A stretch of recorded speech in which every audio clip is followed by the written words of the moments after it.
Carl and Damon here from Games, Brains, and a Head-Banging Life. gbhblofficial.com for short. You know what it is. It's they made what into a movie. We are returning to the BloodRayne franchise, the third and, as of right now, which is January 2025, the last in the BloodRayne series.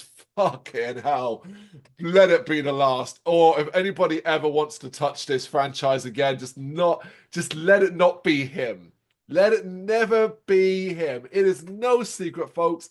We've done what? We're up to nearly 60 of these episodes, 60 films, and we've done a hell of a lot of Yui Ball movies, from House of the Dead to Alone in the Dark to BloodRayne 1 and 2. And whereas the first film was a mess, a bad film, it had moments. Same as the second film as well. This third film, I think, is on par. Now, obviously, it's no secret that I think Alone in the Dark is probably the worst Yui Ball of all that we've done. I don't necessarily know if BloodRayne 3 is worse, right? I don't know. I don't know. Here's the thing, right? It is. There are a couple of things in BloodRayne 3 that I think just about make it better than, say, Alone in the Dark. And one of them is really easy. This is short.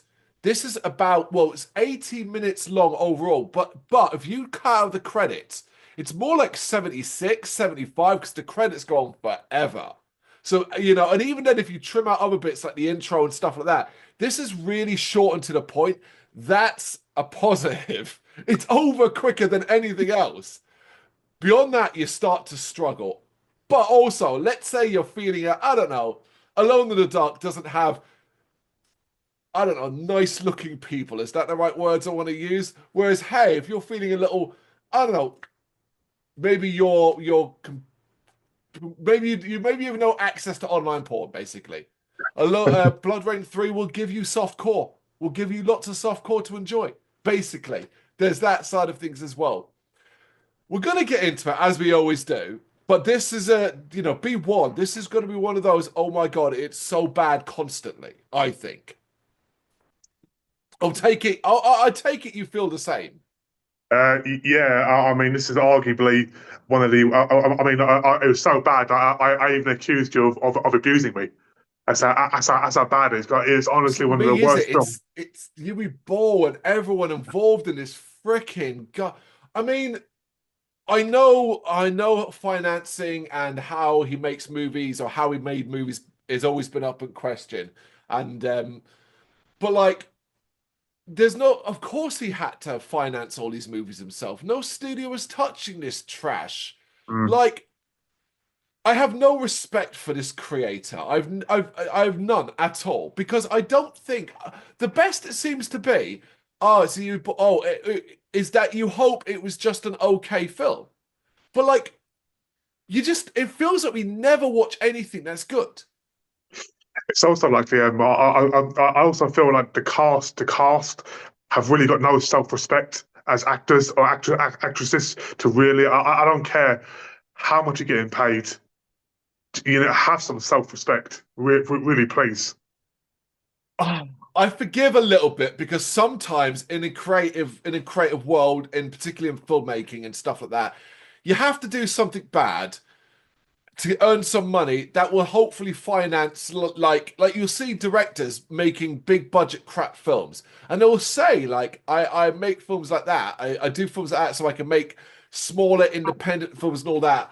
This is a paycheck for a lot of people, and you know it is, because not only are there good actors in this doing terrible stuff, and that is not their fault. That is not them. Like, that is a directing issue more than a, but like, let's just look at Rain for example. Just looking at Natasha Monty, who was in the second one. She wasn't great in BloodRayne 2 Deliverance, but she's so much worse in this. Do you see what I mean? Like, that's not an accident, right? Yeah, I mean, Rain confused me in this film because she barely had any screen time. She barely. I mean, the film's called BloodRayne, and it's more the other geezer who was her friend, the one who banged her in the car. He's like the main actor. And I Oh. swear, tell me if I'm wrong, but that geezer in the car who banged her, isn't he the geezer in number two who got hung? I swear, I'm telling you, it's the same actor because I remember telling you that Yeah. he's the guy from Supernatural, and he's the same There, bloody bloke. there are several actors reprised having like Michael Paré, he was in the second one as well, Mm. like, and he's just playing a different role here. That's all it is. There's no connection or anything. You are right. You are, of course, talking about Brendan Fletcher. I can't remember if he's the one who gets hanged. I can't Mm. remember. I know he was in. I think I don't know if it was BloodRayne 2 or BloodRayne 1. I know he's in one of them. He was the one who was in the prison cell next to her in Deliverance. Of course he is. Yeah, yeah. Of course Yeah. he is. Yeah, yeah, yeah. It's a different character, an actor playing a different role. But Mm. Brendan Fletcher, just using him as an example, I have seen him in other films, other work. He's a good actor in this. And here's the thing, right? Because you can go, well, listen, remember they're given the dialogue and they're given a direction.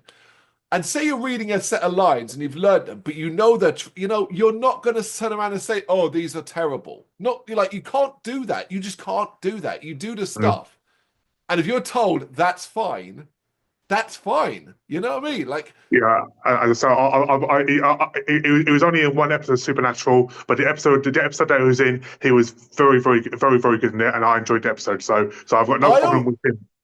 I always remember him. I always remember him from Freddy versus Jason. I always remember him for being in that film. Yeah, Don't. Yeah. he is in it. Trust me. He got a big role in it. He's the side character. So you got the main guy, and then you've got his friend. He's the friend of the main guy, basically. I used to that film in like bleed like 10 years. Well, anyway, we're going to get a little into BloodRayne 3. I keep calling it BloodRayne 3 because it is BloodRayne 3, but actually it goes under the title of BloodRayne, the Third Reich. Yes! You did hear that right. We are doing Nazi stuff. Right, let me just say I'm okay with this idea. I'm okay with this, right? BloodRayne, the whole franchise as a whole, has always been about set through time. She can live forever. She's a vampire, a dhampir. Why not have different stories? So we've done a Wild West. We did the original story, which was kind of like medieval style stuff. We did a Wild West one. Nazis, totally fine. Don't get me wrong. I'm also then like, well, this is Yui Ball. He's got no concept of treating this with respect. But then I also remember Yui Ball is German. And I'm like, okay, that's a really interesting, like how is he gonna tackle his own country's past?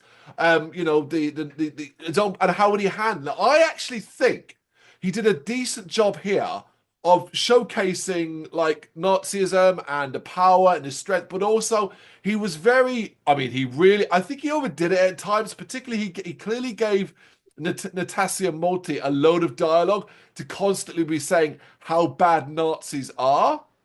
Like, so I feel like he was trying to make a point there, but I think for the Mm. most part, he handled this as respectively as he can in this sort of concept. And he's not the first to do this, so I don't see why he should be given a hard time, you know? It's not the fact that he's using Nazis; it's the fact that like bloody Nazi vampires and stuff like and Hitler's the But why vampire and not? stuff like I've seen Yeah, Nazis. I've been watching Nazi zombies since the fucking 70s. Do you see what I yeah, mean? Like, true. absolutely. I see no reason. In fact, what are Nazis? What is Hitler and Nazis and all of that? If as Charlie Chaplin said, if not to be laughed at, True. laugh at them, make a mockery of them. That's what we do. And I do think, as far as this goes, and here's the thing: remember the super important thing. They lose here again. As long as they lose and they lose here again. Do you know what I mean? You grew up watching Indiana Jones punch Nazis. What is wrong with Rain sticking swords Hey, through Nazis? I've seen Dave Lister jam with Hitler. Well, here you get to see Hitler as a vampire briefly. So, like, there's that. But here's the thing: the concept, right? Particularly if you think about like Nazis and the obsession with sort of like the supernatural and other things that have done elements like that. I don't think the setup for this story is the worst. I don't think the idea of the Nazis wanting to make Hitler immortal via vampire is a bad idea. Mm. The way it goes about is so questionable that I think it damages the entire BloodRayne lore. Like, I think Yeah. it makes no fucking sense, you know? Because if we have to see this as the third BloodRayne movie, unlike any of the others, this one actually feels to me, even though it's not mentioned, this one is clearly a the sequel to the Yeah. second film and the first because it's set during World War II. The other was the Wild West, the end of the Wild West. So that is centuries before. And the other was medieval times. So again, I mean, so Yeah. Yeah. because of that, things that happen in this movie don't make a lot of sense if we're doing Mm. that. Now, if we're not supposed to see it that way, and it's just like a completely standalone film, then why the hell did you recast Natasha Multi as BloodRayne? Why not just get someone new? Yeah. True. Anyway, it is a direct-to-DVD film, the third and final installment of the BloodRayne film trilogy, based, of course, on the video game series of the same name, which I have now officially started, people. So, BloodRayne games have been remastered and re-released on modern consoles. I picked up the first game and started it. It's going to be a difficult play, I can tell you that, because it's over time. And it's a remastering, not a remake. So it's just Mm. like HD'd up and stuff like that. Controls are dodgy, seems are quite difficult. But I am planning to hopefully play it through and see. I can't.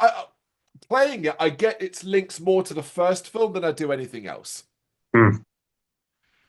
This film is written by Michael Natchoff and, as obviously we've said already, directed by Yui Ball. The film was set in 1943 Europe during World War II and stars Natasha Multi as the Dampier Rain, reprising her role from BloodRayne 2 Deliverance. So, quick rundown of the cast. Michael Paré as Commander Eckhart Brand, who is definitely German. Brendan Fletcher as Nathaniel Gregor, who is definitely French. Clint Howard as Dr. Wolfgang Mangler, who is definitely German. Are you gonna? I'm doing this because I'm being a sarcastic little bitch. I'm gonna mention these accents as we go through it. But Clint Howard's character is actually based on the real life Nazi doctor Josef Mengele. Now that one left me feeling a little confused and unusual. Mm. I don't fully understand why you'd choose to do that at all. Yeah. William Belli as Vasil Tishenkio, who I'm telling you now is the real hero of this film. We will get into Vasil's behavior. Natalia Gustiliana as Natalia, the sniper. Annette Culp as Magda Marovich. Stefan Menkies as Lieutenant Casper Jaeger. Arvid Brrraains as director. Safia Kagan as Svetlana. Goran Maniak as Boris and Boris Bacall as Adolf Hitler. Gotta get it in there. I know, right? It's still funny when you're just like, yeah, this guy's playing Hitler. Listen, folks, he's on screen for like 5 seconds. He doesn't really look like Hitler. They just give him they've given him the mustache, and that's about it. You know, so it is a good start, in my opinion, when you see 80 minutes as the runtime. It's still too long, but it is a welcome length.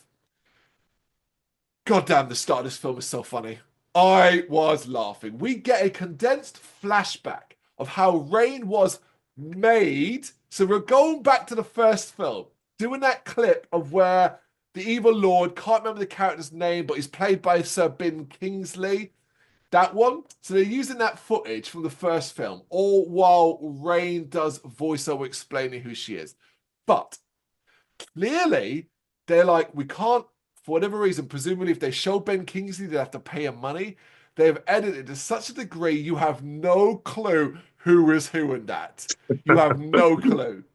But also, dude, why are you so obsessed with the my mother was raped? Honestly, remember how we were banging on about the fact that like it felt like he keeps, and the fact that it's here again, I was like, dude, why are you so obsessed with that plot line? Yeah, he seems to have an obsession with sex scenes and Oh rape yeah. He scenes loves and stuff. Yeah, sex yeah, scenes. Yeah. yeah. Oh yeah. I mean, but we right because we will mention now. We mentioned in the very first BloodRayne that there was quite an egregious sex scene in the very first BloodRayne. Kind of comes out of nowhere and was quite an egregious one. Mm. Not for what you were seeing, just for how it was acted. While the Yeah, second one didn't have so much a sex scene, there was a fair bit of nudity as well, and there was that weird bit in the brothel where she's kind of pretending to be a sex worker. Yeah. Yeah. And obviously, this one is the most hardcore of most, even though it's all softcore. We'll get into that, and I'll tell you exactly what you experience here. But so you got Rain doing this voiceover, then like boom, with not even like a fucking second cut. Here's real footage of Hitler. I'm like, all right then. Obviously, this is that's the thing. It's stock footage of Hitler. As Rain says some really mean things about Nazis, talking about the evil they did. So there I was like, okay, he wants to express, like not only like I think that's Rain speaking from a writer and director standpoint as much as anything else. And Mm. that's the thing. Like I would hate anyone to ever make those associations to be bought. I actually know how anti this sort of stuff he is. I think that's why he treats it in such a way. I do. While I may not respect him as a creator, I respect him for how he views and how he treats and his own history and his own Well, country and stuff. the fact that I mean I didn't even clock that he was German himself. Mm. The fact that so I have a bit more respect for him now I do respect that. Yeah. yeah, because I didn't even realize that. So the fact that he was able to poke fun of his own heritage, I suppose, or yeah. So I think you're being too light there. I mm, think he's derogatory. I don't think it's poking fun because for starters, I think in regards to what he's doing here, there's nothing fun he could do about it. What I think he's doing is trying to mock them. mm, And rightfully fucking so. And that's what it is. I think yep, he treats it with enough respect to a degree while still trying to make a film. Like I think what I think we said, I think it works. I'm okay yeah, with it. yeah. Enough of that though. It's time to get started. As over the opening credits, we see a prison train full of people arriving in a station manned by Nazis. Hey, they don't say it, but it ain't taking a freaking miracle worker to work out what this train is full of. The people are led out and into a concentration camp. This takes ages. I counted. It's almost a full 5 minutes of fading in and out of credits because that's what it does. It's like, Mm. here's a credit, and then it fades into a part of the scene, fade back to someone else's credit. 5 minutes. Then randomly, Ranger starts talking again. I was like, the fuck? Uh, She speaks up, continues to talk about how the Nazis think they're untouchable, and on the Eastern Front, they act out their evil with impunity. But they're wrong. And we see a group of people preparing to attack, followed by your first poorly delivered line. As Rain ends her narration with fucking Nazis. And it's like, yeah. don't want to have another go at that. Don't want to have like, it's just what it is, right? It's not even that she delivers it poorly. It's that it's a very unnatural sounding line. So she can't really do much with it, and it just sort of sounds really awkward. It felt so forced for me, It, and yeah, and it was no need for that, yeah, for that area. yeah, we get it. We get it. She's already said enough. I don't think she needs to add that to it. It said it was very, very awkward. But here is Michael Paré as an SS commander, not even trying to do an accent. I honestly,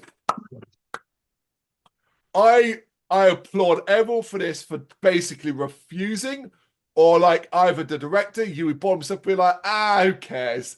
Nobody even tries. Well, sorry, one person tries, but we're gonna get to that fucker in a bit. But Michael Paré don't even try. He sounds American. It is hilarious because obviously, if we're trying to take this film seriously, no American is going to be that high up in the German Nazi goddamn SS brigade and camp. Like, of course not. So it's I actually think that hilarious. You can't take it seriously. for me, he's the best thing about this film, in my opinion. But so All right, right, right. I kind of get where you're coming from there. I like Michael Paré. He's done some good shit. But whenever he seems to work, he's worked a lot with Bol, and I gotta presume they're friends, and that's great and glad for it. But fuck me, does he suck in Bol movies, you know? Okay, so the group we saw now attack, and we see Rain is there too. just running along at the top of a train.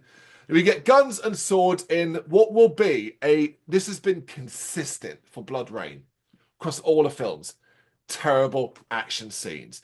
Mm. Every single fucking film of BloodRayne series has had terrible action scenes, and this is no different. We begin with a poor action scene where we get some really bad acting too from people who are dying. Oh, the German soldiers, man, come on. I guess like all these extras probably haven't really worked before, so like you're just dealing what you got. But like Yeah. as a start, this action scene fucking sucks. Yeah, I was watching it like in the background scenes. I'm watching them as they fall over and stuff. It's just Yeah, fucking it's hilarious. I urge you folks, watch it twice. Watch once where it's focused on the main, then go back. I know it's a terrible thing to have to watch it twice, but then just watch it twice and just watch the background Mm. actors. There's the comedy.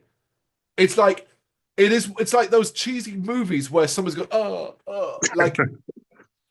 But anyway, Rain chases Eckhart, the head Nazi, who tries to attack her, and at least quickly realizes his mistake. I did at least appreciate that. But she's shot in the back, but before anyone could do anything else, she kills them and bites Eckhart and cut to the title card. So I didn't mind that. I actually thought, well, okay. Like I'd actually forgotten this film, and so I was like, okay.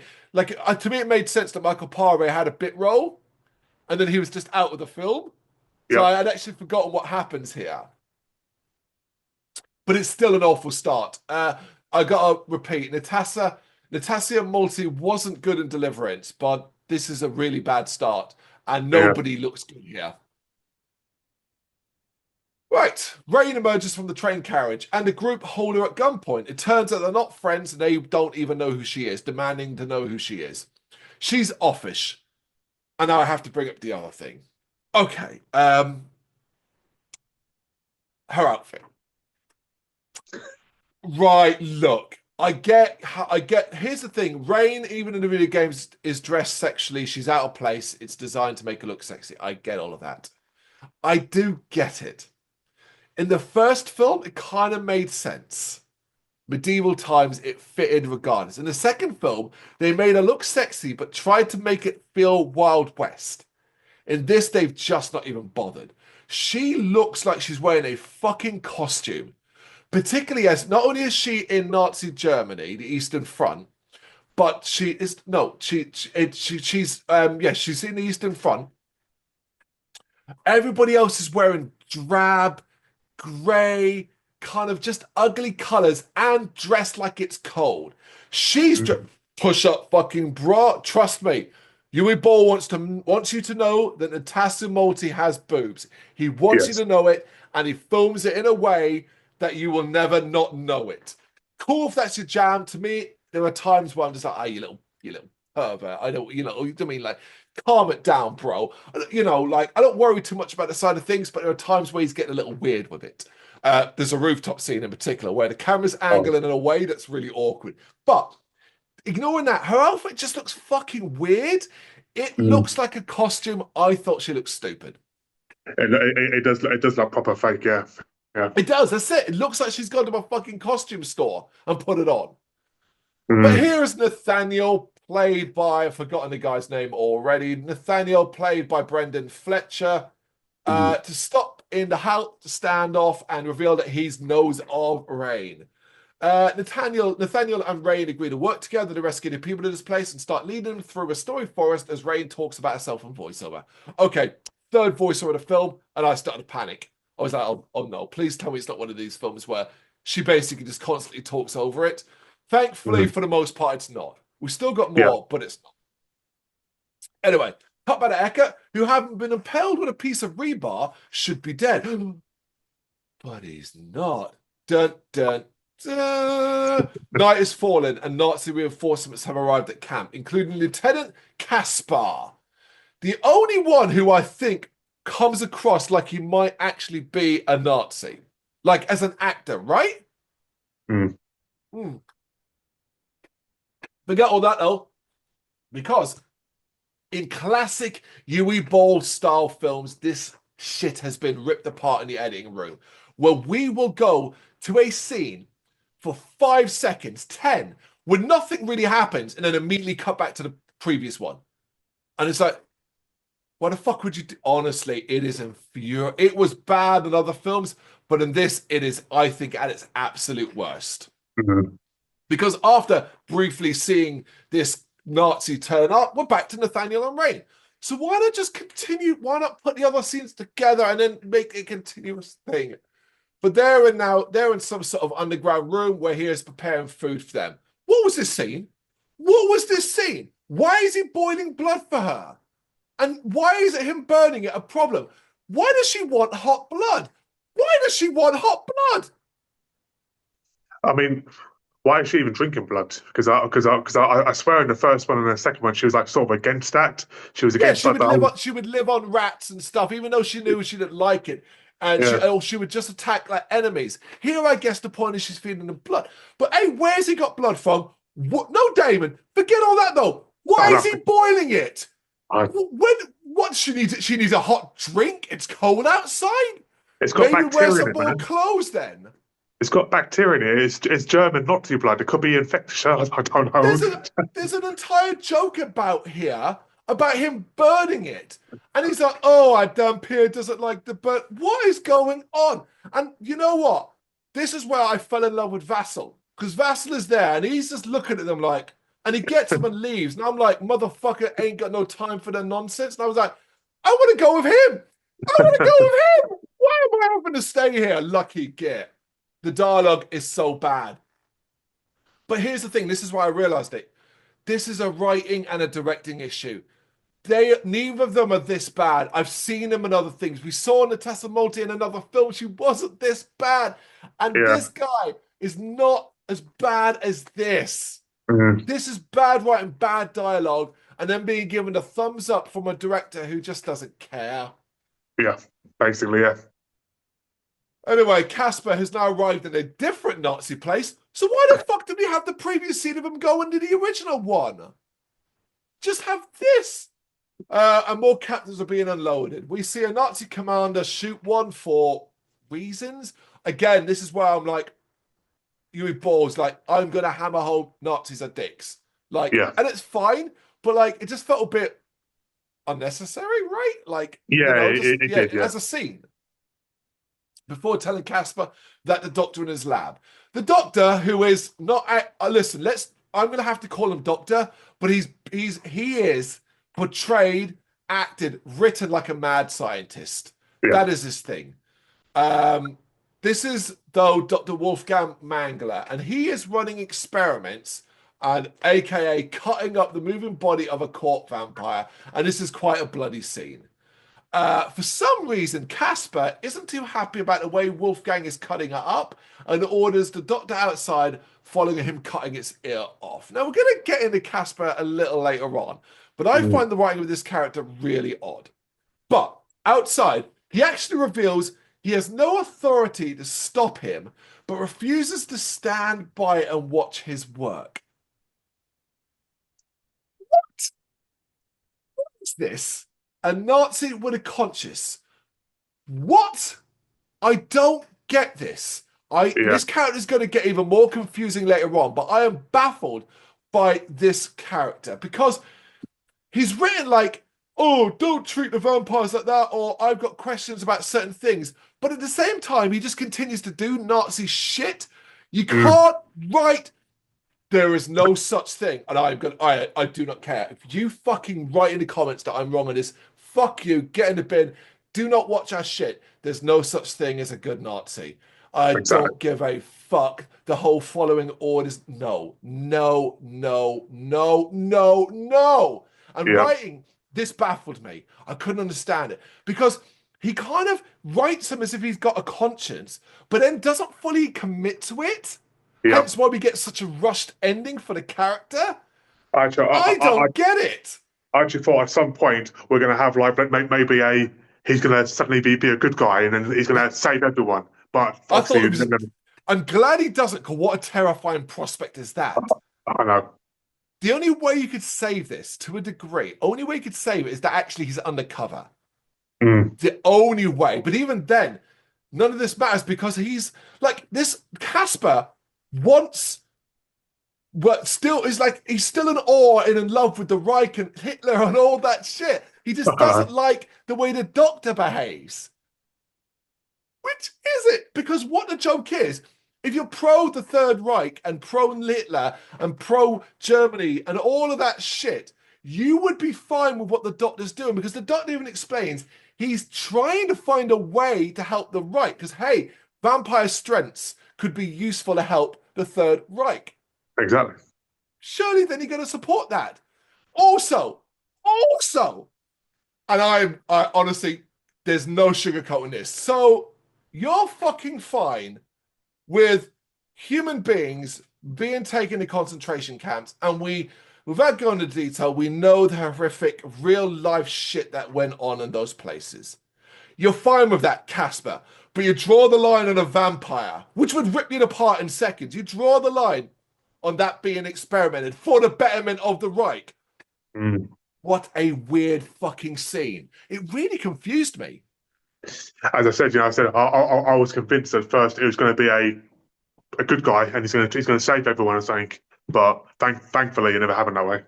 Oh, god damn it. Anyway, the Doctor thinks he can make Hitler immortal. That is not the worst idea. It's not Mm. the worst idea.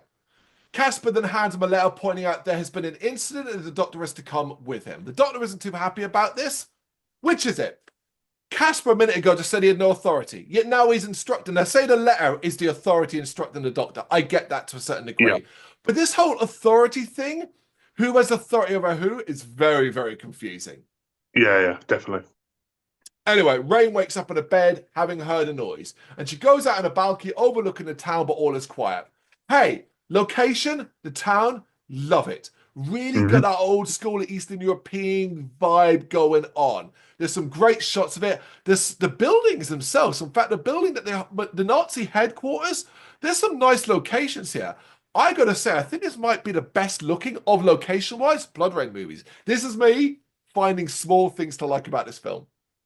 Yeah, so I mean, the location is beautiful. It looks like Alaska, sort of like and sort of Russia sort of thing, but it Oh, looks you really, mean really like the nice. snowy? Yeah, the snowy environments. There's some great Yeah, snowy environments. Yeah, it's weird. The town, I think that's why it goes a bit wrong though, because we got like snowy environments which are supposedly in the outskirts of the town, but the town just looks a bit grey and miserable and stuff like that. yeah, But I get it. You're right. There's a sort of like it's a shame there's an end sequence that's so rushed because we mm, kind of get a nice snowy environment and driving through it in trucks and all that. But we'll get to that ending. Oh, we'll get to that ending.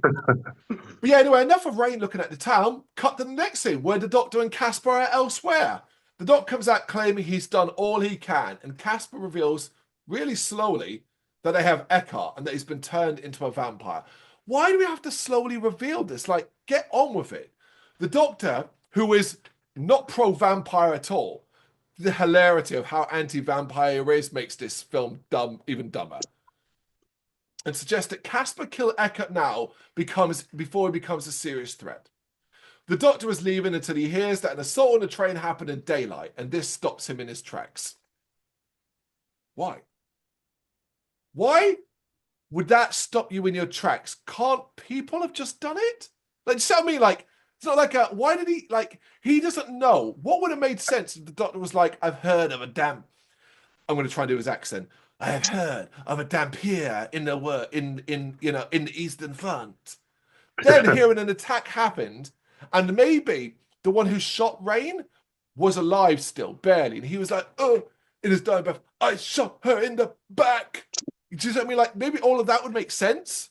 I kind of got the impression like he already knew. He was already coerced. Obviously, he was told by in the script that okay, this happened, but you know, This film has been edited down. You can tell that a lot's been yeah, cut out. You yeah, can. yeah. I suspect there have been many scenes or sequences, maybe even that were on storyboards that would have added more context to this. But it just sort of feels like he knows something that none of us do. Mm, But forget all that. Rain is now climbing roofs in the town and watching Nazis down below. And this is where I wrote in my notes every chance the cameraman gets, but I likely believe he's been told it is down her top. Because here yeah. you really notice it. For some reason, rather than kind of focus on Rain's face or anything like that, it's like, get her tits in the shot! Get her tits in the shot! and it'd be funny if it wasn't so creepy. Yeah. We now cut back to the Doctor and Casper. See what I mean? What the hell? We It's moved away constant back from. and forth. No, but this is the dumbest moment. They moved away from Eckhart's room, carried on talking about the possibility of Rains existing, then go back to Eckhart's room where Casper declares that he doesn't care about the Doctor's research and he's going in. What happened there? Why did they go like they were outside his room in the previous scene talking? We then cut to Rain's boobs. Then we cut back to them being somewhere else, only to then walk back to his room. Yeah. What? It's not. And It's almost like we missed an entire section. Like they've had the discussion. They've agreed what we're going to do, and yeah, we missed a scene where they sat down in a separate room and he pulled paper out and he said, I have to tell you something, Doctor. We've heard mm, reports of a half vampire, half human. And then the Doctor can be like, oh, you are speaking of a dampier. Folks, let's mention it now. The fucking accent, the absolute accent mm, that is freaking Clint Howard is doing is the most embarrassing part of this movie. I don't get it. It's like he was told, try and do a German accent, and he gave up halfway through. So just started, yeah, I will be a creepy doctor. It's so fucking bad. And here's the thing. Clint Howard is a good actor. I've seen him in so many things. But again, the mm, moment he's put with Yui Ball, he just starts shitting the bed. It's the director. It's the director. yeah, yeah, clearly, But yeah, the idea of that Casper as well, like, I don't care about your research. What research? He's giving you warnings. I'm going. I was just like, he should die. He should die. I should die. yeah, But the sight of a badly performing Clint Howard trying to hand the oversized crucifix that made me laugh. Oh my god, where was he holding this thing? This giant. Where was that? I can't know. But handing it to a badly performing Nazi, you just got to laugh at this film. You have to laugh. Inside, Eckert attacks, but the Doctor's like, I will help you with your transition. I thought you hated. Oh, what is going on? Like, I don't get this at all. Plus, wasn't he already in a room? Didn't we start the Yeah, scene by him coming out of the room saying, oh, you should kill this guy? What is it? there's definitely been major cuts in this. Like you said, it's been a It's lot of such a cuts. And, mess. yeah, Particularly this sequence here surrounding Eckhart is a mess. mm, Back to Rain, who was walking through a busy brothel. Boobs! Boobs! But we get more because then we cut to Rain having a full body massage when she hears the sound of a woman in trouble. She throws on a robe, finds a Nazi in his underpants beating up a woman. We get the rare C bomb here, and I'm not saying it on video. We're a sweary channel, but I ain't saying the C bomb. You know what it is. Before Rain easily puts him down. I like this scene. I think the idea of Rain helping out like a woman in a brothel being beaten up by a Nazi and that Nazi getting hit in the nuts and just treated like a fool. I'm pro it, right? Do you know what I mean? yeah. Okay, but it brings back a bit like from the second one too, where she sort of did the same sort of thing with the other guys. So I'm okay over here. I also think there's a great way you can make like Rain have a place like a base because now she's under their protection. They're going to look after it while she protects them as well. Yeah, Unfortunately, this film decides there's a different way Rain should be rewarded, and we'll get to that later on in awkward fashion. But before yeah. that, hey, enough of that. Cut to the Doctor and Eckert playing chess. Did you not? Honestly, man, there's like, come on, what are we? What is this film? Eckert is hurt and not happy that he's not healing. And I was like, he doesn't know about blood, that he's got to drink blood to heal. I was like, okay, that's a touch. Yeah. Casper wants to kill Eckert now. What? What? When did this happen? What? Again, like again, I go through this all the time with you, Ball. I have to stop and like check the time on my clock and stuff like that to see if I blacked out. Like if I had like a brief blackout moment. Like I checked to see if I got bumps on my head that I fell over, knocked myself out, lost 15 minutes, and the film carried on playing. That's what I have Mm. to check. So when I'm like, oh no, the time is the same as it was a minute, I'm baffled. Baffled. What did we miss? However, the Doctor refuses. And I'm like, oh, I guess he's in charge now. I guess the Doctor's in charge, right? Yeah, well, yeah, exactly. Yeah. Wouldn't Eckhart still be in charge? Because I don't understand. Like, wasn't he like nobody's removed him from command? Like, who's locked him in that room? Like, who's in charge of that part? Whoever's in charge of that part is clearly more powerful than Eckhart. Where is that person? We never see them. Back to Rain, who is about to go get her clothes. This scene, folks, when Um, two fully nude women come in and offer her another massage as a thank you for the beating up the Nazi. Rain is stripped down as we get a girl on girl softcore sex scene. I have no idea. This is so unexpected, right? Like, it's so unexpected. And like, it is pure titillation. It only exists to turn you on. That is the only way it exists. But it's still soft core. So it's shot in a way where there's nothing is really seen outside of boobs and an implication of oral sex. Like, that is all it is. But the only reason this exists is to titillate. It doesn't help the story. This woman, I don't even know who she is, except for being one of the prostitutes, the brothel workers. I have no idea, and it make you go, "Oh, Rain likes both is bisexual." Well, duh, no big deal on that as well. Like, who mhm. cares? But like, the only reason, like, if this didn't exist in a movie, if it didn't exist, it wouldn't change anything about it in the slightest. So it's only there to make you go, "Arr, arr," It's, prob- or Richie it's like probably from bottom. Ooh it's probably the ah. reason. Well, yeah, it's probably the reason why if this film actually made money, because people probably downloaded it just for those scenes. You know. If you're downloading this movie, you can download porn. This is not porn. It's softcore porn. That's all it Yeah. is. It's very soft, folks. I'm telling you, you see nothing explicit at all. Weirdly, I think the one later on, I think while this one shows more body, I think the one later on is more explicit. But there's a reason why, and Yeah. I'll get to that. That I think so outrageous this film should be. I'm genuinely surprised the actor agreed to do it, but we'll get to that.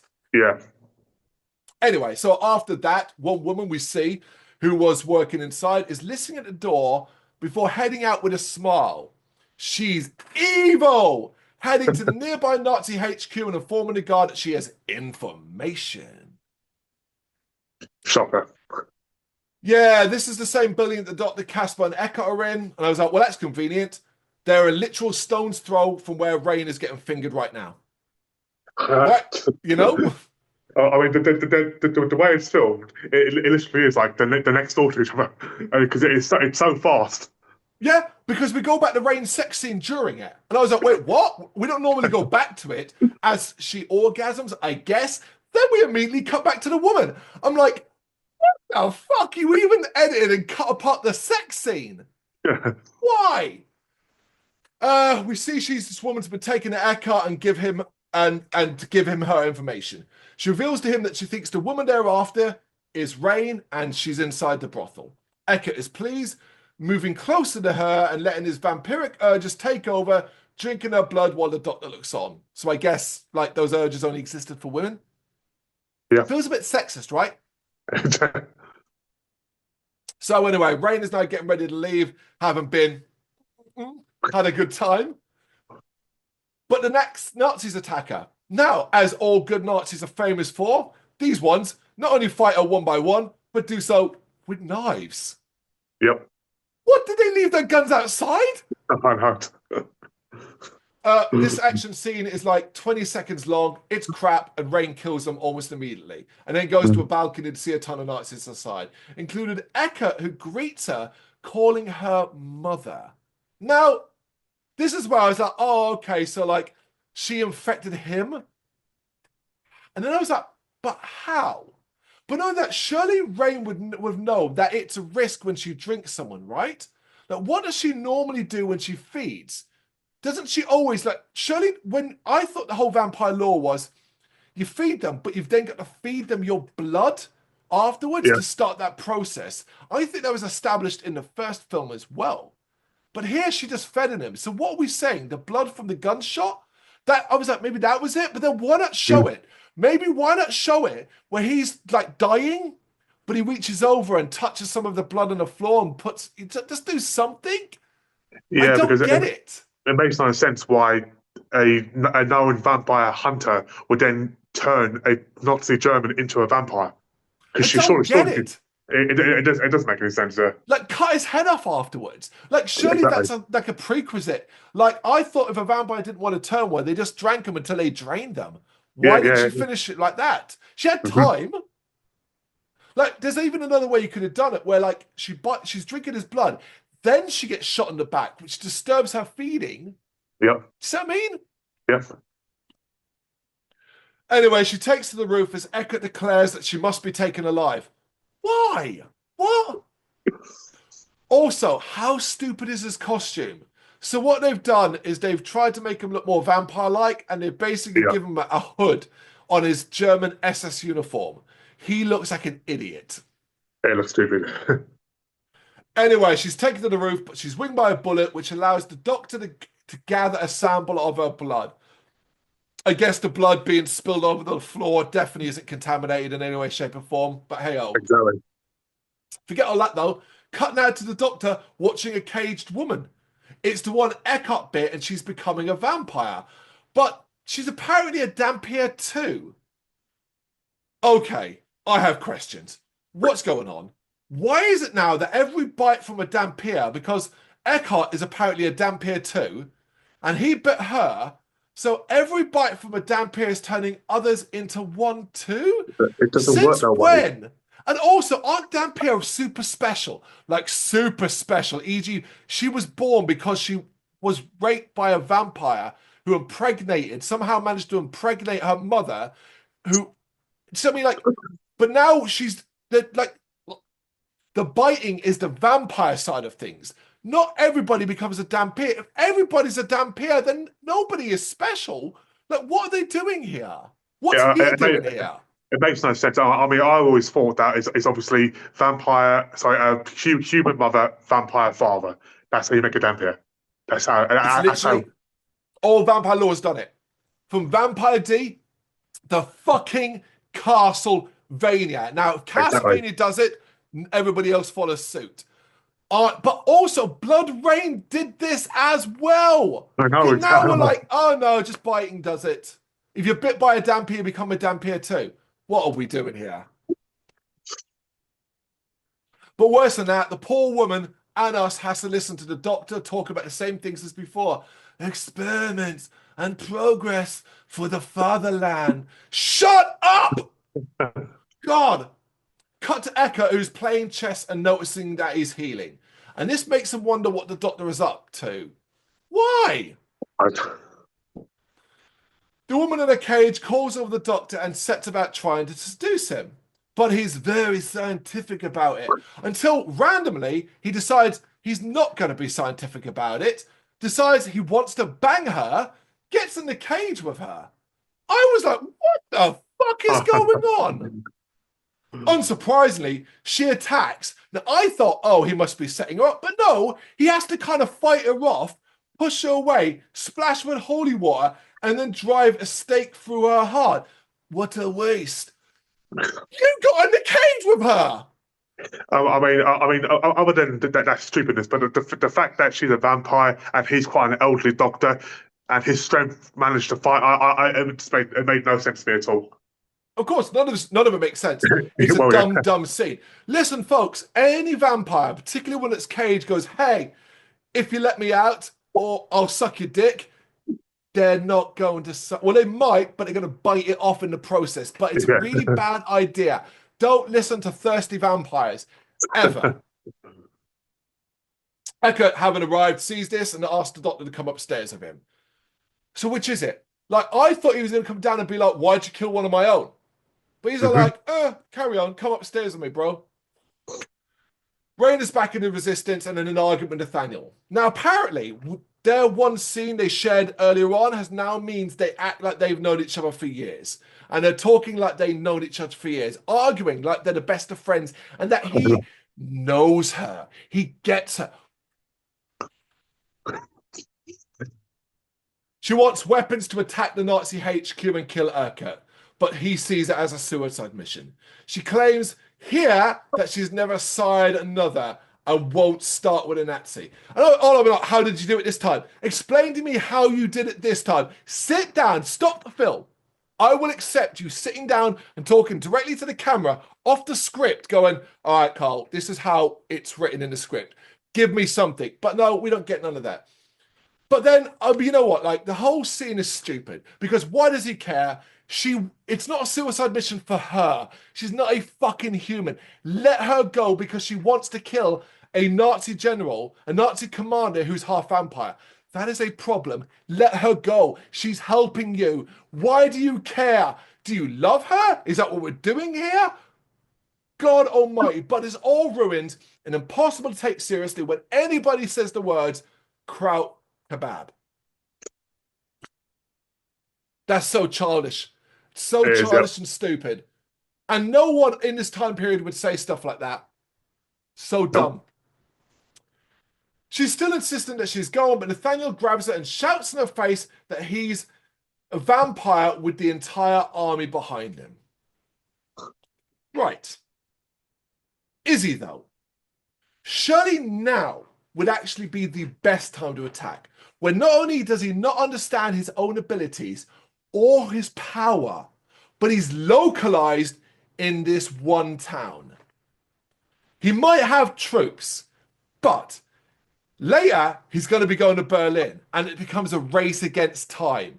Mhm. That's when you've left it too late. Now he doesn't even know how strong he is or his actual power. In fact, he's in a weakened state.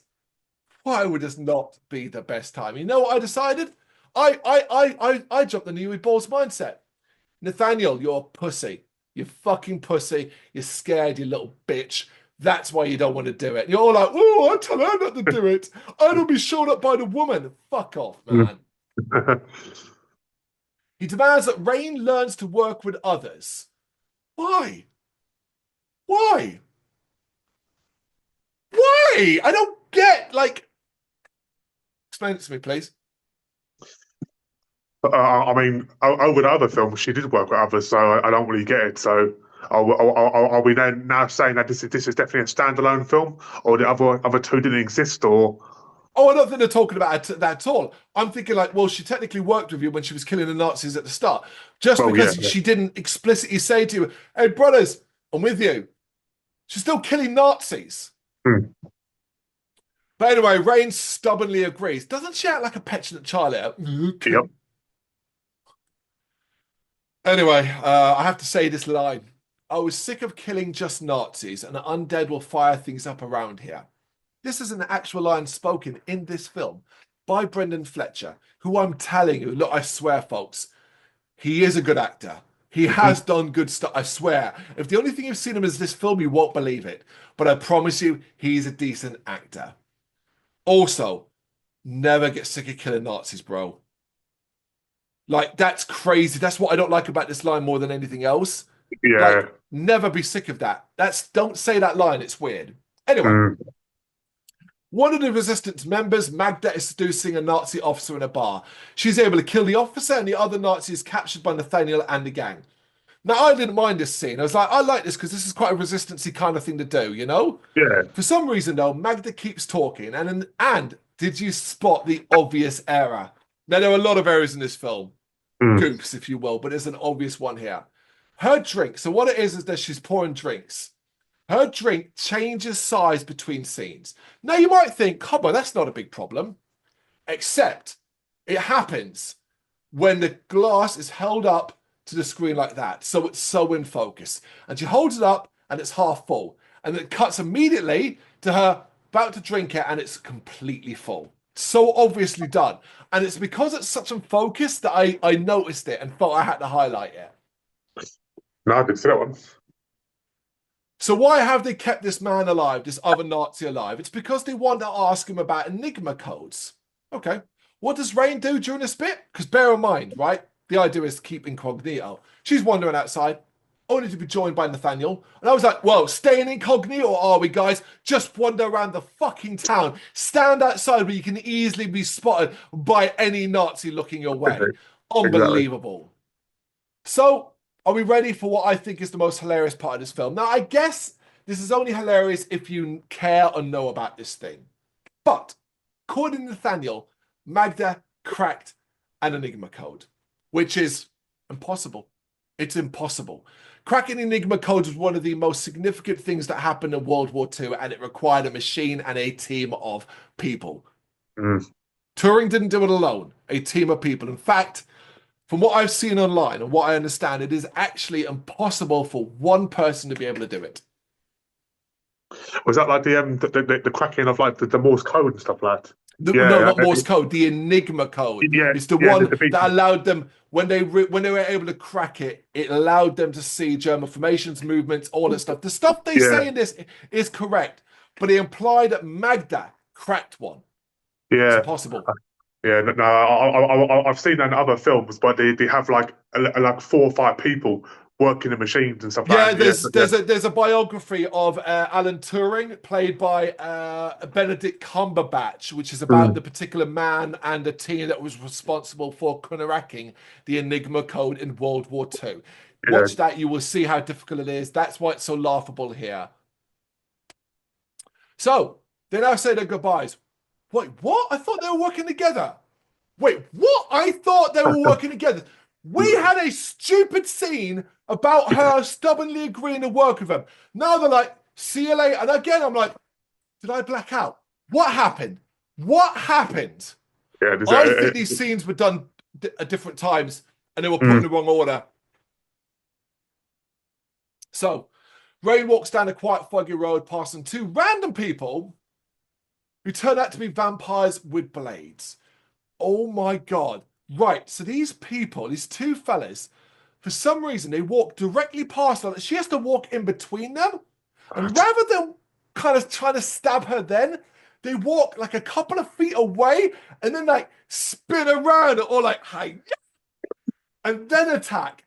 This fight scene is 15 seconds long. I timed it. The action in this film might be the worst of the bunch. Don't you think? do you think it's like he tried to save a lot of the budget of the action? Oh, maybe. I don't know. Well, yeah, yeah. So following that, because remember, bear in mind the scenes that we followed this, folks.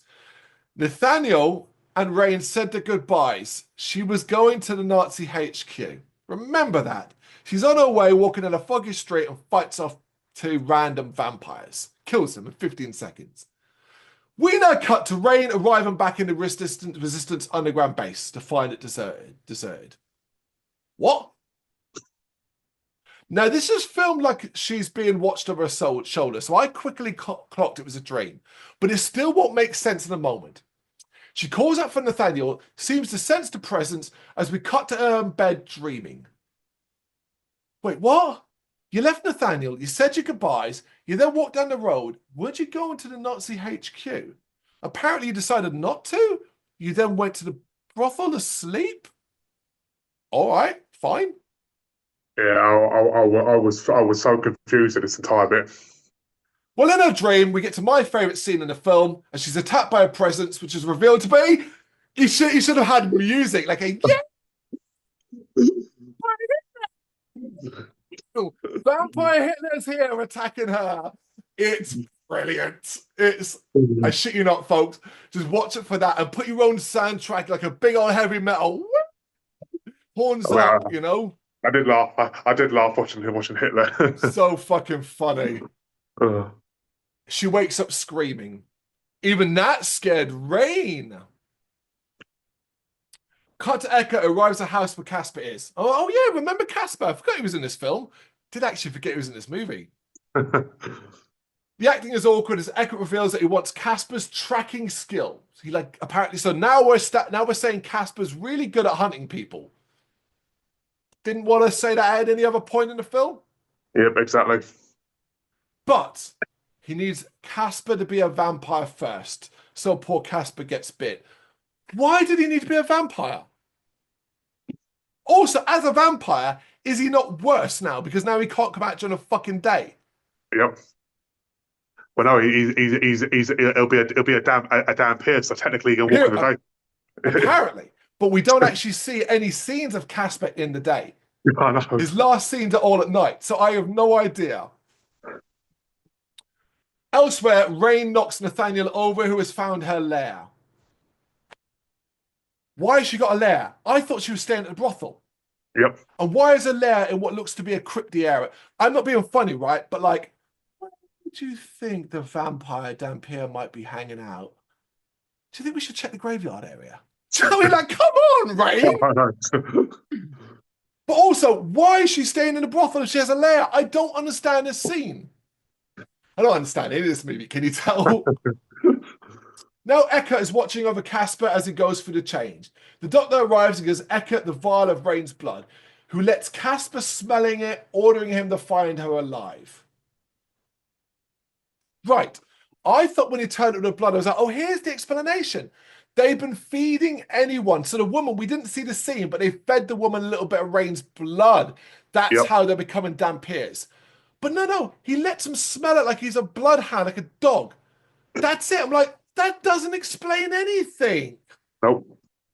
Then we get, oh, fascinating transformation. Have you not seen this already? Did you not have a woman you fucking saw in a cage? And then we get that really weird scene. For some reason, Heil Hitler. Why does he say Heil Hitler? Why does Casper say Heil Hitler? Like he says it in like a sarcastic way. I don't understand. Yeah. Again, it was like the whole Rain, the fucking Nazi thing. It was just thrown in there unnecessary. Rain and Nathaniel are standing on top of like a parapet of a castle. Nice looking area. Mm. And just messing up, like the dialogue is so pointless. Just joking about the fact that she says donned, as in like she's donned some clothes, and he's like, oh, well, look at you saying donned. And she's like, what's wrong I with know. donned? Oh, look at you saying donned. I was like, oh my God, murder them now. She notices Vassal down below, who continues to be a man after my own heart, because he's just like, fuck her. He does not like her. And I'm like, good. And she's also like, oh my God, you brought Vassal here, you brought people here. And they all regroup and now start talking about Vampire Hitler. And I'm like, oh, so we're now taking, like, before, like, why is this a thing now? Go Mm. deal with Eckhart and you stop the entire problem. But forget all that. Here's Casper. Dun, dun, dun. He attacks. And it's a fight that involves lots of punching and throwing. Because remember, you don't want to kill anyone that's important, so you just throw them around. Yeah. Until Vassal, I can be your hero, baby, intervenes and uses a weapon to put the vampire down and bash his face in. Right. Isn't this supposed to be Nathaniel? Isn't Nathaniel supposed to be our hero? How is it Yep. that Vassal's the character putting the vampire Nazi down? Right? Yeah. It's throwing in more characters to But it's that. weird. He's not the main character. Nathaniel is. Nathaniel is the one in a bit is going to get the bang rain. I'm like, Vassal should have got that vampire pussy. See what I'm saying? Exactly. Anyway, Rain stops from killing the Nazi and he spills the beans immediately about his mission and what happened to him. Honestly, the hilarity, it's like, it reminds me of Austin Powers. Mm. Asked three, don't ask me the same question three times and I'll just spill the beans. That, Yeah. but except he's only asked once. What's the plan here? And he just tells them everything. And I'm also like, wait, how has he retained his humanity? And I'm like, he's a fucking Nazi. What are we doing here? This is the scene where he's now being his good side from where his conscience earlier. Yep. Upon hearing the vampires got Magda, Nathaniel gets angry and they realize they have to say that, otherwise the resistance might be compromised. Should have thought about that beforehand, eh? Yep. Rain hilariously just goes to Casper, anything else? Is that it? And he's like, yeah, that's it. Nothing else. And then he just gets staked. And I was like, that's so bad. Rain arrives at a bar to save Magda from Nazis, but she is captured, forcing our heroes to run. Morning has come, and at some remote building, Magda is in the presence of Eckhart. He is monologuing about artists and talking about his immortality. Who cares? Who cares? And he bites Magda. The resistance base has been attacked and many are dead. Nathaniel is furious and together they decide to attack the train station where they think Eckhart is. The overacting of Brendan Fletcher here is hilarious. For some reason he was Yep. told, Be angry. And that's Be all. angry. Be Yeah. angry. It's really, really bad. We then get a Rain voiceover, clips from the first film. Why? And montage of Rain getting herself ready for a fight. This is where the film is just really, really boring. But cut to Rain killing Nazis, so there's that at least. Yeah. True. The others arrive, no train, but suspect something is going on inside. Well, no shit. Inside, they find Magda tied up, but when Vassal goes to save her, because Nathaniel is so crap in this film, even Vassal steps forward to save Magda, she bares her fangs. Hey, Magda, if you're tied up and you're a vampire and you want to be freed, maybe wait until they free you before you go. I wouldn't do that while I'm still tied up, because chances are they won't untie you, which, shockingly, they don't untie her. And she gets staked by Rain. But I'm like, why did Eckhart leave her tied up here alone? Mm. Why is she not the trap? Why is the trap further along? Do you know what I mean? You would have thought it would have been the perfect ideal spot for a trap, yeah. So Yep. Well, it turned out he made more vampires now, and they attack. But these vampires are as useless as everyone else. But just to add even more confusion, these vampires die in the sun. They're actual vampires, not vampires. yep. What? I So know I've they, said what a lot. I know I said what a lot. But what? I now believe we missed a scene. Not we missed. The scene doesn't exist. But there should have been a scene, and it was written in the script, and it just never got filmed, where what we said is happening. The Dampier people are being fed a little bit of Rain's blood. Mm. But we just haven't seen that scene, and it was in the script or storyboarded. It either didn't get filmed or it got cut. Because it's the only thing that makes Yeah. sense. Yeah. Indeed. But importantly, it is not in the film. So even though, and the fact it's not in the film makes it nonsense then. Because if it's not in the film, we can't just pretend it's there. Anyway, Eckhart and the Doctor now arrive with more soldiers, stabbing Rain. And Rain just falls down. Okay. Rain down, the resistance are killed, all except Nathaniel, who is knocked out by Eckhart. Because obviously he can't die. Everybody else dies but Eckhart, but Nathaniel. Can I also say, like, I mean, I presume you probably picked up too. Is it just me? I was Rain extremely weak in this film. Yeah. She has no Possibly weak. special abilities, no powers, no vampire abilities. I can't remember. Do we ever get to see her swords? We never. She does. She's when she, in the montage scene of building weapons, she's building the ones that connect to her arms. But that's it. You're never seen again. You don't. Yeah. You're absolutely right. She is not the fighter she was in any of the other films, let alone the No. second film. Here she's really poor. She gets put down more often than not, and her fights is just so. I don't get it. I reckon they didn't have a fight choreographer. All the things they need, Yeah. But yeah, the fact that Eckhart like puts Nathaniel down and then's like, oh, I think I'm going to keep you alive and take you to Berlin with us. I'm like, why? And it's like, because you're the leader of the resistance. Like that fucking matters. Killing him is the most important thing. I just Keep him presumed alive runs the risk of going him to getting turn him. away. I thought he was going to turn him into a vampire. That's what I thought. That would make more sense. Mm. But you know who also survived? Vassal. As we see, he got away and he steals a route map from the Nazis who were leaving for Berlin. We then see a convoy that will include Eckhart, Rain, Nathaniel, and the Doctor. Because now, folks, we are racing to the end. Everybody got bored, rightfully so, and we're like, fucking end this movie. Let's just get it done. Speaking of the Doctor, he's experimenting on Rain, who is hanging upside down, and our outfit is doing the Lord's work.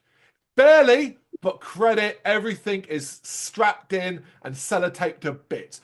But still, they make sure they film it in a way that her ample bosom is on show throughout. Yeah. Because she's hanging upside down in chains, and he's draining her blood to be used for Hitler. Eckhart now arrives, gets a few punches in, before having a taste of her blood again. He's overwhelmed briefly by her blood and its power, ordering the Doctor to make her agreeable to travel to Berlin. We're going to get to this in a minute. Okay, because we're going to cut to the convoy, which is on the road now, and we have 16 minutes left, folks, exactly. Plus credits. So about 11 minutes left, in fact. So something must happen soon. And in what I think is the most, nobody cared. Everybody gave up. The actors just didn't bother saying anything. Nobody cared. Rain and Nathaniel are in the same truck. Problem number one. You put them two to, like, you think about it, they're captives. They were put in the same truck together. Who fucking does that? But they're not tied up. Neither is tied up. Oh my fucking Christ. Neither is tied up. You have the resistance leader and the vampire, BloodRayne, who might be out cold, unconscious. You didn't tie them up, and there's no guards.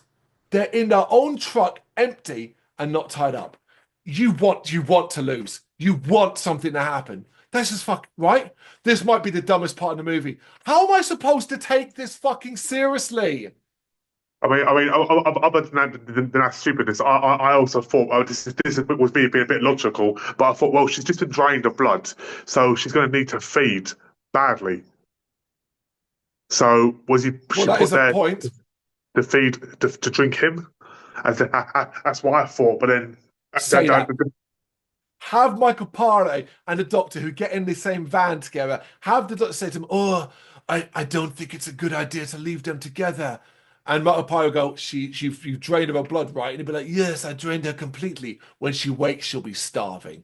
And he'll be the only one there. So then you can even have the scene where Rain wakes and has to deny those urges. But maybe exactly. Nathaniel seeing, like they do in the original film, Nathaniel seeing that she's weak, and the only way the resistance can survive is to let her feed on himself, to give his life for the resistance so Rain can get her strength back and defeat the Nazis.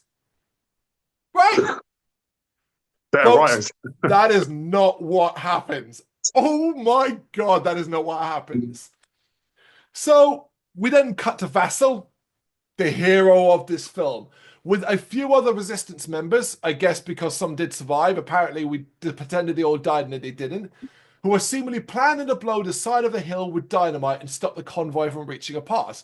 This is all super rushed and said. It's just like, yeah, here's the dynamite. We're going to blow that pass. Blah, blah, blah. Oh, okay, cool. Okay, folks, are you ready? We now cut back to the convoy to see what I genuinely am staggered by this scene. To see Nathaniel running his hand down Rain's body. And I wrote a live commentary. She's out cold. What the actual fuck? Oh my God, he's squeezing her boob. What the I can't believe the act. I'm acting to say, really? This is super inappropriate. This is, you can say what you want. This is sexual assault. She cannot consent. She's out fucking cold. Why would you write our hero this way? Our hero is sitting there, rather than being like, Rain, wake up, we need to stop them. He's like, he gets horny. He actually looks at her and goes, and then comes back up and actually, folks, does this. Honk, honk. That is so fucking weird, right? Yeah, I'm so surprised that the actor actually did it. You know, I'm stunned. I'm it's stunned. risky. I am stunned. And I'm stunned. You know what, man? If you're going to turn around and say, well, I said to the director, and he said, oh, you have to do it. You've got standards, right, man? You Jeez, know how man. fucked up that is. You know how fucked up that is. And the thing is, there's no cuts. It's not edited in any way. This scene happened and they were all okay with it. I can't believe. I don't want to feel sorry for an actor because I don't know. And of course, you will have agreed to the scene and stuff like that. What are Of you doing, course. Natasha Monte? What are you doing, man? Like, Mm. because here's the thing, right? She wakes up and she's pissed. Except she's not. Because she immediately stops and starts to kiss him. I'm like, what message? This film, for this entire scene, right? This film, I think it is near a 0 out of 10 because this scene drops it so heavily. And I'm going to say what I've said so many times. Fuck you, Yui Ball. But Yeah. also, fuck you, Brendan Fletcher and Nathassa Multi. You both get my eye here as well. You both agreed. You did the scene. What message do you send? I think you should be all ashamed of yourselves. It is a disgraceful scene and one of the dumbest. I like. So my whole joke about Vassal was a joke, but you've now written Nathaniel not only as a coward, an idiot, an aggressive person, but now someone that sexually assaults someone. Mm. Oh, what a hero! What the Yep. fuck is it? What the fuck is this film, man? Yeah, indeed. So, but just to cap it off, what are they now doing in the back of the truck? Having sex. Because nothing, Damon, nothing in this world makes you hornier than an impending meeting with Hitler, dead friends, and vampire armies, right? What the fuck, man? And this is an aggressive sex scene. Like, this is done aggressively, where, Oh yeah. like, he throws her up against the van wall and bangs her from behind, like, aggressively. Like, and she's into it. Don't get me wrong. There's no like implication that she's not into it. It's not a rape scene or anything like that. Mm. But it's honestly, I thought it was gross. So whereas the one in the brothel was titillation, agreeable, sexy, and stuff like that. This is in a dirty truck that started with a guy feeling her up. She's horny, I guess, because she's a vampire. I Yeah. don't get that. How she has the strength for it. And I guess, is that supposed to, like, he dominates her because she doesn't have the strength? What the fuck, man? Yeah, so yeah, again, it's a completely uncalled for scene. It's not needed, but it's doable. What you expect? It's the worst scene, and I think it's the worst scene in all BloodRayne films. Yep. All of them. Absolute worst scene. But I go back to why there are no guards in this truck with them. And I had this actually funny moment. There is this one guy, we don't see him, he's out of camera shot, sitting in the corner right now going, like really awkwardly sitting there as they're banging away. And he's like, God, how much further to Berlin? This is really awkward, you What you know? want, what you want is, like the old prison doors when the shutter comes down. Some geezer, the driver and his passenger, the shutter comes down, goes, "Would you two fucking knock it off, please?" And then shuts Yeah. it. Yeah, like that kind of thing. Or if we're really going out there, just make it a hot shots part scene as the Nazi soldiers like, oh, starts, yeah, just go on, do that. Yeah, Right, boom. Not just the moment Nathaniel shoots his load. That was my joke. Way. But the moment the resistance members blow the dynamite and block the road. Hey, folks, we're finished. We literally are. But honestly, imagine being those guys. Imagine being Vassal and everybody else. You're risking your lives for Nathaniel and Rain, who are just fucking away in the back of the van. She's an unguarded half vampire. How is she trapped? Anyway, the film ends with dead Nazis and Rain finds Eckhart, who decides to drink the vial of blood that was meant for Hitler. The doctor now does a runner, but is shot and killed as Eckhart's power increases, but he's still no match for Rain, and she kills him really easily. Like, that is literally how this film ends. It is like everyone wanted. I'm telling you, nobody wanted to film these scenes outside. They were cold. yeah. And even you with Ball was like, yeah, let's get this done in half an hour. You run that way, shot, boom, you die. Yeah, hey, that's a wrap, everyone. Let's go get lunch. You know?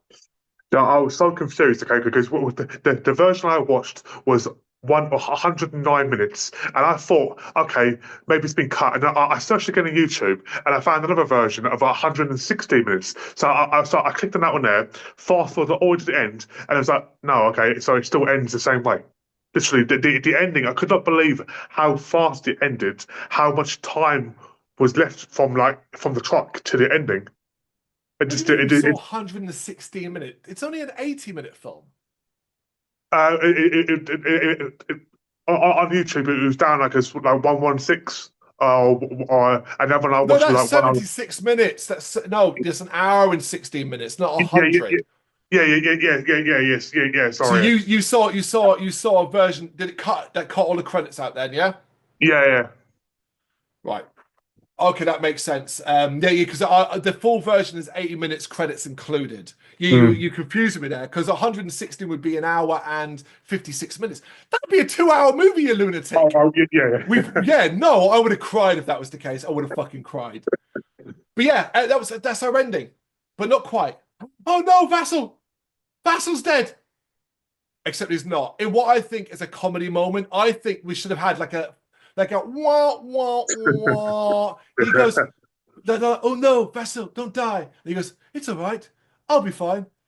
Only to literally die. Only to immediately die. I feel like there should have been whoa, like comedy music there. It's so Yeah. stupid. But you know what, Vassal? You died a hero. But unlike you, Nathaniel got to bang Rain. Rain and Nathaniel serving the death around him. I presume it makes them horny again. I don't know. I'm just guessing at this point. Before Rain declares they have more work to do, as we then now cut to stock war footage. Then a concentration camp at night as prisoners arrive. But who's on board with this? Rain and the Resistance. And the last line of the movie. The last line of the movie. Guten Tag, motherfuckers. No, I actually like that line because at this point, here's the thing. You can't take this movie seriously, even though there are times where it clearly is, and the tone is all over the place. But man, that was hilarious because, like, why would they need to get in the truck to find it? Just follow the truck. Like, you're Rain. Like, what is the issue? Like, I don't get it at all. Honestly, it made me laugh. Guten Tag, motherfuckers, and then we just end. Worst BloodRayne of the bunch, and up there is one of the worst Uwe Ball movies. Now, we have done a lot of them. We've done the majority. We still have the likes of Postal, In the Name of the King still, but we have done all the House of the Dead, the BloodRaynes. We've done, what else we've done? Alone in the Dark. We've done a lot of them. And we are going to eventually get to the point where we do a tier list, just ranking them. There'll be no tier, top tier one and that. And everything will just be the worst, and that's it. But this stinks. And this stinks because it's fucking nonsensical. It's confusing. It's stupid. It's insulting. It's downright sinister at times. I hated it. And it's one saving grace is that it's short. I would really generally rather watch the other two films than this one again.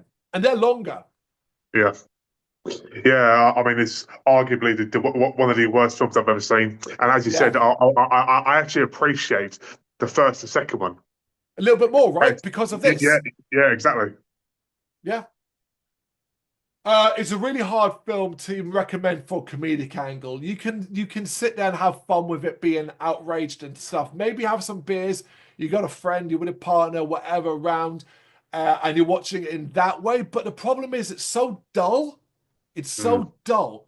Like, it becomes not fun because it's so boring. And because it's so edited so badly and it's so cut up, again, it's just irritating to watch. It's not entertainingly fun. Yeah, it's fun to be angry and outraged about the idiocy of it, but it's not like, and that's not a good thing, I think. I don't know. What do you reckon? If you got anything about BloodRayne, the Third Reich, BloodRayne 3 that you think is good, you suggested at the start that Michael Paré might be the one good thing about it, and I kind of get where you're coming from. As an actor, I guess, and the character is probably the decent thing in it. Yeah. But I don't think anybody does good here at all. But I know where you're coming from with that. Compared to everybody else, like, I guess he stands out, right? Yeah. But yeah, if you've got something better, please let us know. That is our review and talk through of BloodRayne, the Third Reich. You got any thoughts and know what to do? Let us know in the comments. Thank you very much for watching. If you've enjoyed what you've seen, please consider hitting that like and subscribe button. It does help us out. You can find us at gbhbl.com and across all social media platforms. And if you really want to give us a bit of extra support, please consider buying us a cup of coffee over on our coffee page. Thank you.